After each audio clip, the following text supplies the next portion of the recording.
ఏమే తిందామా? ఇంకా టైం అవుతుంది. పెడుతున్నానండి.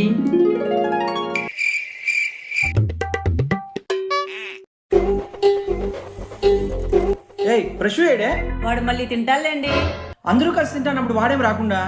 వాడు మళ్ళీ తింటాలేండి, మీరు తినండి. ఉంటే నేను పిచ్చుకొని వస్తా. వాడు ఎందుకు తిండో? రే ప్రశు రారా తిందాము. నేను మళ్ళీ తింటా, మీరు తినండి మామ. రే నోరు మూసుకుని పద, అందరూ కలిసి తిందాం. మామ అది కాదు మామ. రేయ్, రారా. మామ అత్త చికెన్ కర్రీ మాత్రం సూపర్ ఉంది అత్త. మామా బయట ఏమో సౌండ్ వస్తుంది మామా. కుక్కు ఉంటుంది లేరా. మామా ఇక్కడ ఏందో సౌండ్ వస్తుంది మామా.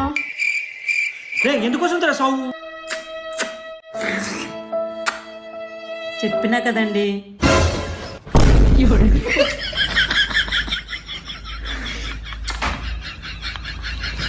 ప్లీజ్ సబ్స్క్రైబ్ చేయండి.